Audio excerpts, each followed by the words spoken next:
अस्सलामुअलैकुम students, welcome to Punjab academy. मैं हूं मरियम और आज का हमारा टॉपिक है कंडीशंस ऑफ एक्विलिब्रियम। ये हमारा लेक्चर नंबर 9 है। ठीक है, एक्विलिब्रियम के बारे में मैं आपको लास्ट लेक्चर में बता चुकी हूँ कि एक्विलिब्रियम वो स्टेट है जहाँ पर एंट्रोपी मैक्सिमम होती है। At equilibrium entropy will be maximum. In 3 terms entropy will be maximum. Entropy is the function of energy, volume and number of particles. So there are 3 kinds of entropy. There are 3 kinds of equilibrium, which are the thermal equilibrium, mechanical equilibrium and particle equilibrium. अब अगर entropy आपकी entropy maximum है with respect to energy, then it will be said, the system will be said in thermal equilibrium. If entropy is maximum with respect to volume, then the system will be said in mechanical equilibrium. And if entropy is maximum with respect to number of particles, then the system is said to be in particle equilibrium. यहाँ पे हम entropy और equilibrium दोनों की बात कर रहे हैं कि अगर entropy एनर्जी के हिसाब से maximum होगी तो सिस्टम थर्मल equilibrium में होगा, अगर एंट्रोपी वॉल्यूम के हिसाब से मैक्सिमम होगी देन सिस्टम मैकेनिकल एक्विलिब्रियम में होगा, और अगर एंट्रोपी नंबर ऑफ पार्टिकल्स के अकॉर्डिंग मैक्सिमम होगी देन सिस्टम पार्टिकल एक्विलिब्रियम में होगा। ये इसकी डेफिनेशन है। If entropy is maximum with respect to energy then the system is said to be in thermal equilibrium. बहुत आसान डेफिनेशन है। सेकेंड डेफिनेशन होगी मैकेनिकल एक्विलिब्रियम के लिए, ये थर्मल एक्विलिब्रियम के लिए। ठीक है,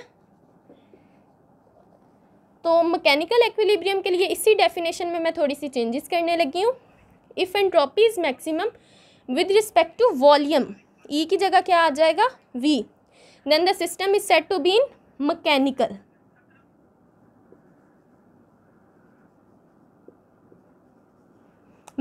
equilibrium.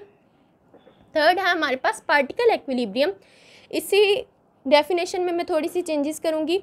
If entropy is maximum with respect to number of particles and then the system is said to be in particle equilibrium.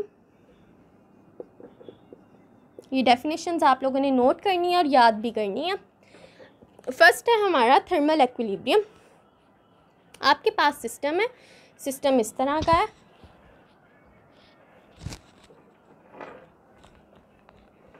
System जो है ये,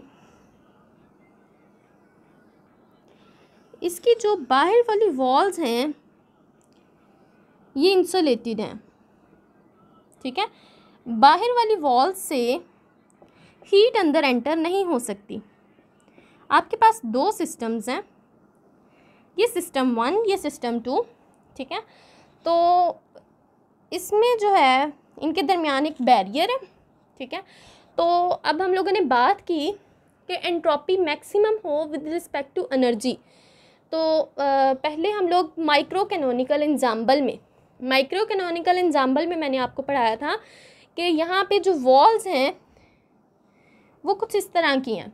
वो वॉल्स जो हैं वो इंसुलेटेड हैं, पर लेकिन इसके दरमियान जो वॉल है ये इंसुलेटेड नहीं है, ये कंडक्टिव वॉल है। सो यहाँ पे जो एनर्जी है वो इसके दरमियान आपस में दोनों सिस्टम्स के दरमियान ट्रांसफ़र हो जाएगी, इधर से उधर जाएगी, पर लेकिन एनर्जी का एक्सचेंज इस आपके एग्जाम्पल से बाहर नहीं होगा, आपके इस पूरे सिस्टम से बाहर नहीं होगा। तो एनर्जी का एक्सचेंज इन दोनों का आपस में होगा, बाहर नहीं होगा। हीट फ्लो, ये जो वॉल्स हैं ये वॉल्स का आइसोलेटेड, ये सिस्टम आइसोलेटेड है ना, ये फुल सिस्टम आइसोलेटेड है। तो आइसोलेटेड होने का मतलब है कि there is no flow of heat in और आउट, ना तो हीट अंदर आएगी ना ही यहाँ से बाहर जाएगी, पर यहाँ पे एनर्जी का एक्सचेंज हो जाएगा इनके दरमियान में। ये बैरियर जो है ये कंडक्टिव बैरियर है। तो अब देखें एंट्रोपी जो है, एंट्रोपी को as a function of energy लूँगी मैं, और आइसोलेटेड सिस्टम के लिए एंट्रोपी जो है दोनों की एंट्रोपीज़ का सम होगी, और change in entropy isolated system के लिए, ये आइसोलेटेड सिस्टम है तो आइसोलेटेड सिस्टम के लिए change in entropy is equal to 0। तो ये हम change in entropy isolated system के लिए आ गई 0। इस चीज़ को हम, और आइसोलेटेड सिस्टम के लिए चेंज इन एनर्जी भी 0 होता है। चेंज इन एनर्जी, यहाँ से बाहर जो चेंज है वो भी 0, और यहाँ से बाहर जो एंट्रोपी है, बाहर के साथ जो एंट्रोपी का इंटरेक्शन है इन्वायरमेंट के साथ, वो भी 0। तो change in entropy and change in energy for an isolated system is 0। इस टर्म को मैं इस तरह लिखूँगी, del sigma is equal to partial sigma 1 by partial u1 del u1 plus partial sigma 2 by partial u2 del u2। ये देखें, इसका just हम लोगों ने पार्शल डेरिवेटिव लिया है, इस साइड का पार्शल डेरिवेटिव लिया। तो पार्शल डेरिवेटिव लेने का यही तरीका है कि आप यहाँ पे जो आपके जो आपके वेरिएबल्स हैं उनके अकॉर्डिंग ले और इसे इक्वल टू 0 रख दें। तो ये पार्शल डेरिवेटिव लिया, और इस साइड पे ये जो है आपके पास डेल है, और इस सिंबल को आप पार्शल पढ़ेंगे। इस टर्म को मैं थोड़ा इस तरह लिखती हूँ। तो अब देखें, आपके पास ये del u1 plus del u2 is equal to 0 है। It means that del u1 is equal to minus del u2। ठीक है, तो यही बात यहाँ डेल u2 की जगह मैं माइनस डेल u1 पुट कर देती हूँ। डेल u2 की जगह मैं माइनस डेल u1 मैंने यहाँ पे पुट कर दिया। डेल u1 मैंने दोनों में से कॉमन ले लिया, आपके पास आ गया del sigma is equal to del u1 partial sigma 1 by partial u1 minus partial sigma 2 by partial u2 is equal to 0। अब आपके पास ये टर्म यहाँ पे मल्टीप्लाई है, यहाँ 0 के साथ जाके डिवाइड होगी, ख़त्म हो जाएगी। आपके पास ये टर्म, जो टर्म पैरेंथेसिस में है, ये टर्म इक्वल टू 0 आ जाएगी। ठीक है, तो ये टर्म दूसरी साइड पर जाकर पॉजिटिव हो जाएगी। तो ये जो टर्म है partial sigma by partial u, ये है आपके पास 1 बाय टी। टी यहाँ पे टेम्परेचर है, तो change in entropy with respect to energy is equal to 1 by T. ये आपके पास फॉर्मूला है, इसे आपने याद कर लेना है। सो यहाँ पे इसके लिए मैं यूज़ करूँगी 1 बाय T1, और इसके लिए मैं वर्ड यूज़ करूँगी 1 बाय T2। ठीक है, तो यहाँ पे T1 जो है वो T2 के इक्वल होगा। ये सारे आप इसका रेसिप्रोकल ले लें, रेसिप्रोकल लेने के बाद आपके पास T1 जो है वो T2 के इक्वल आ जाएगा। एक तो ये बात हमें पता चल गई। अब यहाँ पे मैं थोड़ा सा चेंज लेने लगी हूँ, मतलब ना अपनी डायरेक्शन चेंज करने लगी हूँ। ये तो था अगर T1 T2 के इक्वल हो तो तब ये सारी डेरिवेशंस आएंगी, और अगर T1 T2 के इक्वल नहीं होगा, अगर सपोज करें T2 जो है वो T1 से ग्रेटर है, देन इन डैट केस आप इस इक्वेशन को देखें। ठीक है, यहाँ पे इस इक्वेशन को मैं थोड़ा इस फॉर्म में लिखती हूँ,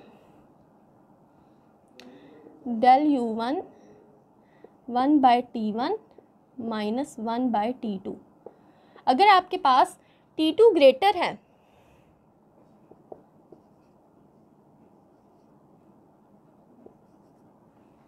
अगर आपके पास T2 ग्रेटर है, देन इन डैट केस यहाँ पे जो टर्म होगी, आप जब इसका इस चीज़ को जब सॉल्व करेंगे तो T2 minus T1 bye T1 T2।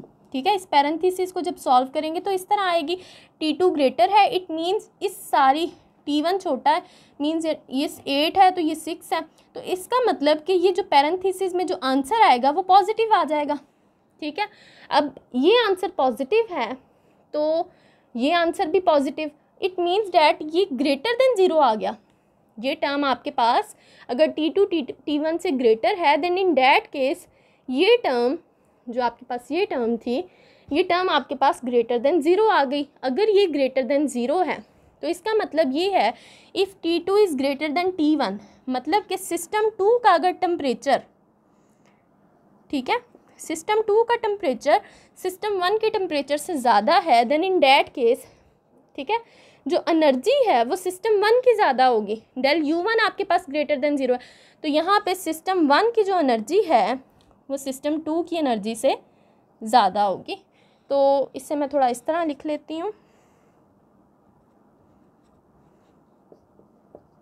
ताकि पता चले कि इसका T2 ज़्यादा है और इसका U1 ज़्यादा है। तो ये आपके पास इंटरप्रिटेशन थी थर्मल एक्विलिब्रियम की। इसके बाद हम स्टार्ट करते हैं मैकेनिकल एक्विलिब्रियम। तो मैकेनिकल एक्विलिब्रियम के लिए आपने लेना है sigma is the function of V, and ये टू टर्म्स हैं, ये दो कंडीशन है जो कि आइसोलेटेड सिस्टम के लिए हैं। आइसोलेटेड सिस्टम के लिए change in entropy equal to zero होता है and change in volume is also equal to zero. जब आप थर्मल एक्विलिब्रियम के केस में थे तब आपने कहा था change in energy is equal to zero. Mechanical equilibrium के केस में आपने कहा change in volume equal to zero. इसी चीज़ का पार्शियल डेरिवेटिव लिया हम लोगों ने, इसे पढ़ेंगे del sigma is equal to partial sigma 1 by partial v1 del v1 plus partial sigma 2 by partial v2 del v2। अब यहाँ से इस इक्वेशन से आपको पता चलता है कि del v2 is equal to minus del v1।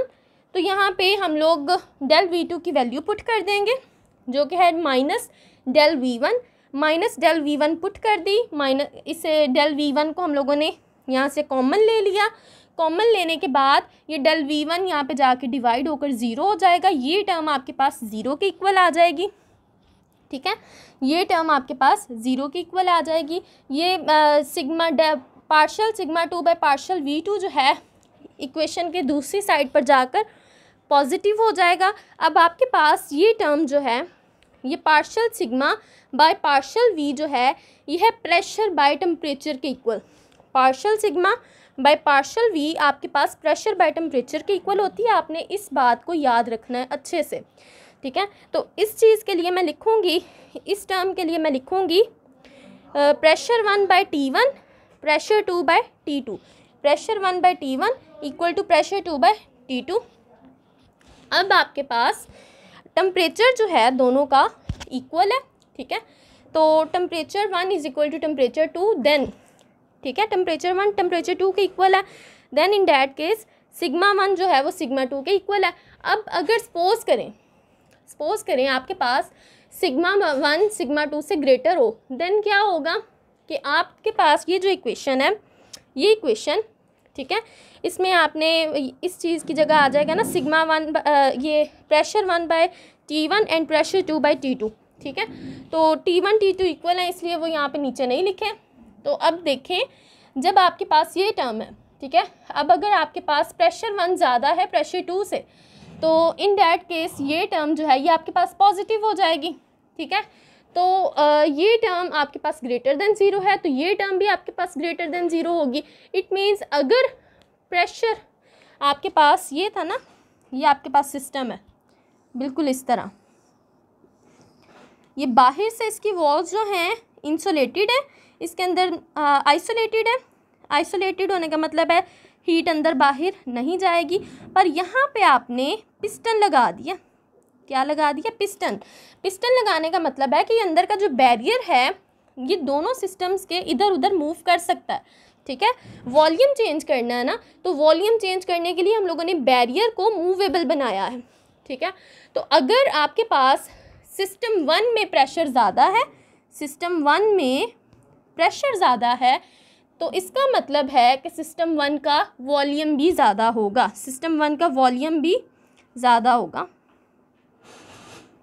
ये बातें हैं कि अगर सिस्टम 1 का प्रेशर ज़्यादा है तो सिस्टम 1 का वॉल्यूम भी ज़्यादा होगा, अगर सिस्टम 2 का प्रेशर कम है तो वॉल्यूम भी कम होगा। तो ये आपका है मैकेनिकल एक्विलिब्रियम। ये इस बात को यहाँ पे मैंने बता दिया।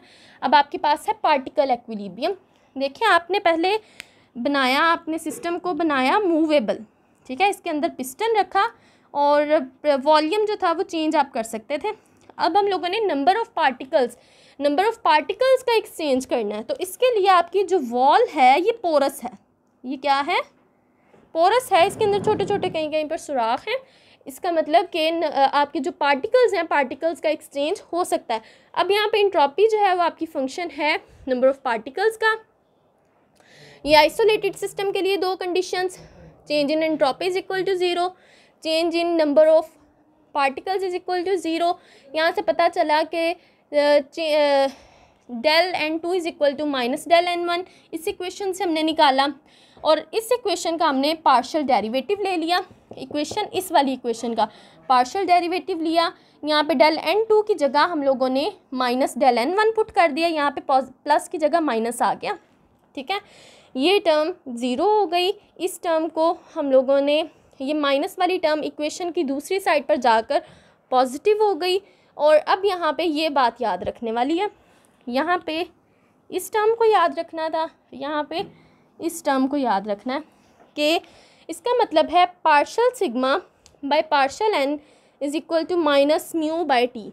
अब आपके पास ये जो म्यू है ये है केमिकल पोटेंशियल। केमिकल पोटेंशियल के लिए इंशाल्लाह मैं नेक्स्ट एक पूरा लेक्चर बनाऊंगी। अभी आप इस सिंबल को याद कर लें कि इस सिंबल का मतलब है केमिकल पोटेंशियल, ठीक है। ये म्यू बाय टी के इक्वल है, तो यहाँ पे आ गया माइनस म्यू बाय टी के इक्वल है, यहाँ पे आ गया minus mu one by T one minus mu two by T two, equal आ गई ये दोनों टर्म्स। अब T1 T2 के इक्वल है, ठीक है। ये आइसोलेटेड सिस्टम है ना, इसलिए T1 is equal to T2 है, तो T1 T2 के इक्वल है। Then in that case minus mu one is equal to minus mu two means mu one equal to mu two, ठीक है। और अगर म्यू वन म्यू टू के equal ना हो, ये अब केस आ गया ना इफ़ वाला केस हम लोगों ने तीनों सिचुएशंस में डिस्कस किया। इफ़ म्यू वन जो है म्यू टू के इक्वल ना हो, बल्कि म्यू टू जो है म्यू वन से ग्रेटर हो, तो क्या होगा आप देखें, आपने यहाँ पे पुट किया, यहाँ पे आया minus mu one by T one, यहाँ पे आ गया माइनस माइनस प्लस, ठीक है। ये म्यू वन का भी माइनस है, म्यू का भी माइनस है, तो माइनस माइनस प्लस हो जाएगा, plus mu two by T two. ये टर्म ऐसे बनेगी minus mu one by T one plus mu two by T two del N one, ठीक है। तो अब अगर म्यू टू जो है म्यू वन से ग्रेटर है, देन इन डैट केस ये टर्म ग्रेटर है, ठीक है, तो ये भी ग्रेटर होगी। तो अगर this is greater then this will be equal is greater than zero, ठीक है। तो यहाँ से हम एक कंक्लूजन ड्रॉ करते हैं।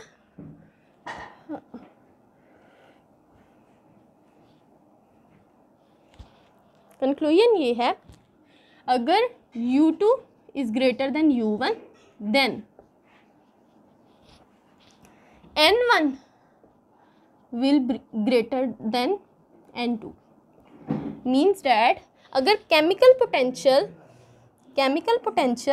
सिस्टम 2 का सिस्टम 1 से ज़्यादा है, अगर केमिकल पोटेंशियल सिस्टम 2 का सिस्टम 1 से ज़्यादा है, तो फिर नंबर ऑफ़ पार्टिकल सिस्टम 1 में ज़्यादा होंगे, नंबर ऑफ़ पार्टिकल सिस्टम 1 के सिस्टम 2 से ज़्यादा होंगे।